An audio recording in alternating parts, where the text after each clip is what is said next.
Okay, moving on to the second manual wheelchair item in section D, eligibility for manual tilt and space. So we're going to follow the same rule of thumb.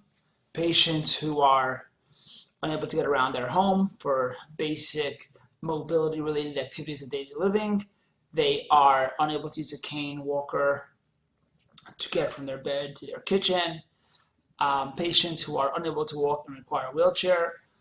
But then now we're going to start eliminating a standard manual wheelchair.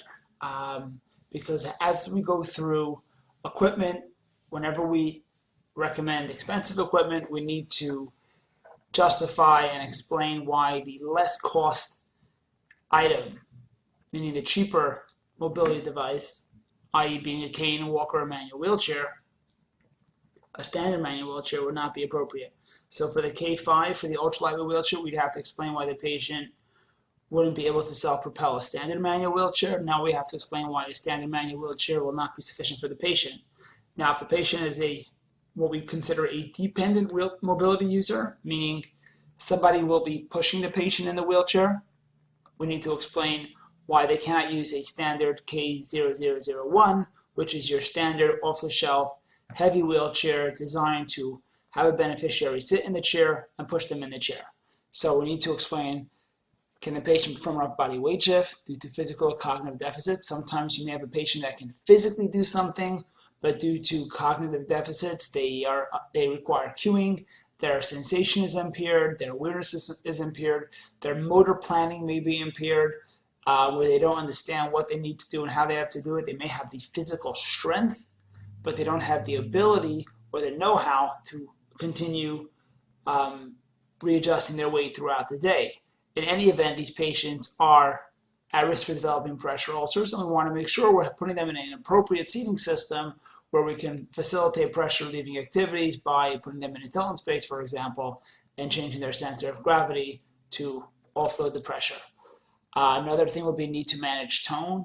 Many patients who have spasticity or tone, if they're in supine, meaning if they're kind of laying down versus sitting up, sometimes it helps offset the spasms. With recline as well, you may have a patient that has increased tone, building up of tone, and you want to continue opening up those range of motions in their hips, in their feet, making sure that we're not getting some sort of tone buildup where they can get contractures, they get stuck in that position. Another justification would be to change in position for intermittent catheter changes. If the patient is on an intermittent catheter and they require to go into a reclined seating position or a tilt seating position, so a caregiver can then go and change their catheter without having to transfer them out of the chair back into the chair. Examples of these type of patients, diagnosis is based. Again, a patient would be entitled to a mobility device, a wheelchair based specifically on a limitation. It is not diagnostic driven. However, certain diagnoses, and we will see later on when it comes into different types of seating components and positioning components, type of wheelchair bases, there are some diagnoses that make a difference in terms of if the patient would be eligible for group 3 motorized chair or specific types of seat cushions, back cushions, and positioning components.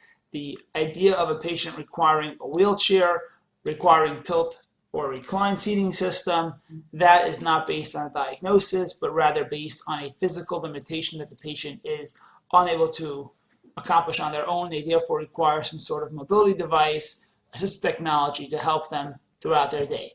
Examples of these patients, though, that would have sort of diagnoses where it would be very common that they would require tilt or tilt and recline would be a patient with dementia. Again, this patient may have the physical strength, but doesn't have the motor planning and the awareness. Alzheimer's, stroke patients may not have the trunk support or the strength.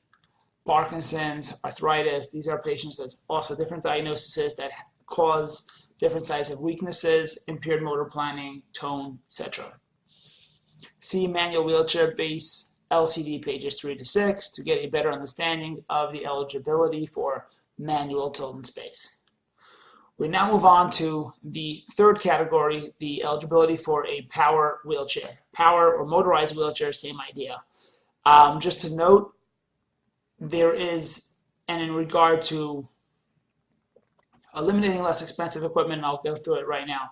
A patient is unable to use a cane, walker, manual wheelchair, or scooter. So first we have to eliminate why the patient is unable to use a cane or a walker. We have to identify a need. The patient's unable to get around their home like we do for every other piece of equipment. We're looking at activities of daily living. The patient is unable to get around their home. For these activities of daily living, they can't get to the kitchen for meals, they can't get to the bathroom, and so on. We have to explain why the patient cannot get around their home with a cane, a walker. Now, when we get into manual wheelchair, we got to explain why can't the patient use a manual wheelchair, how far can they propel, it's considered functional mobility. Just like with ambulation, with wheelchairs as well, if we're looking to eliminate why a patient is unable to use a manual wheelchair, there can even be a scenario where the patient can physically self-propel a manual wheelchair. The household distance from their bedroom to their kitchen, let's say. But like we have with the time up and go test for ambulation, if they're unable to get there in a functional manner, if it's not considered functional mobility, if the patient is unable to get to the restroom on time to use the bathroom because of their endurance and their weakness and their coordination or whatever other limitation is causing them not to be able to get around their home in a manual wheelchair, if they're unable to do it in a functional manner that is not considered functional mobility and they therefore are unable to use a manual wheelchair for functional mobility, we need to address it. And as you go through different patients, you understand what that means, how to eliminate the manual chair.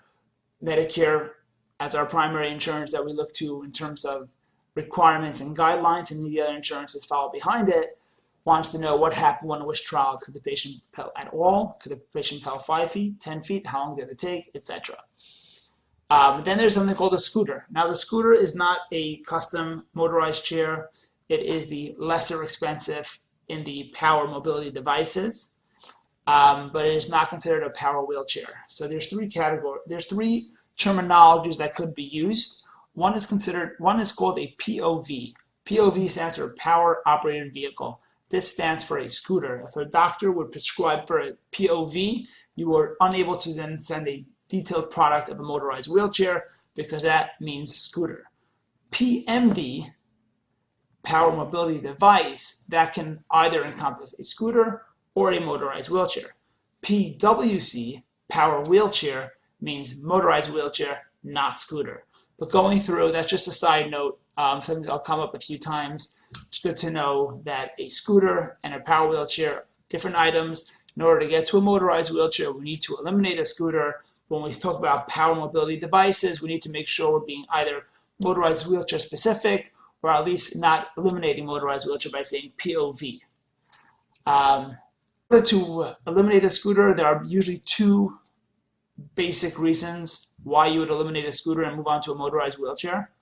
One is because the patient requires more trunk support.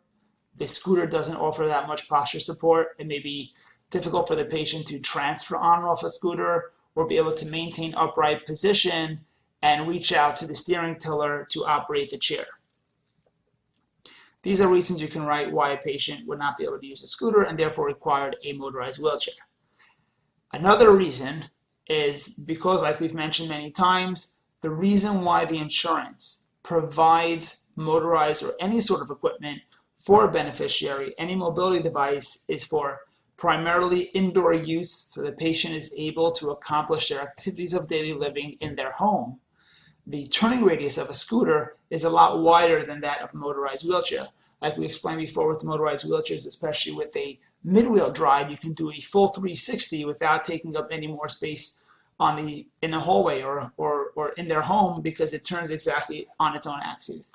So if you have a patient who has a hallway in their home and they're unable to make a U-turn with a scooter, that scooter will not be able to navigate the home. So although the scooter may be less expensive for the insurance to provide it, but because they're providing this equipment for in-home use, in many homes, the scooter is inappropriate because the patient is unable to safely and accurately manipulate or navigate their home with a scooter, and they therefore require the more expensive option, the motorized wheelchair. We also need to have that the patient is able and willing to operate a motorized wheelchair. That means there are no cognitive deficits that will impair ability to operate a motorized wheelchair.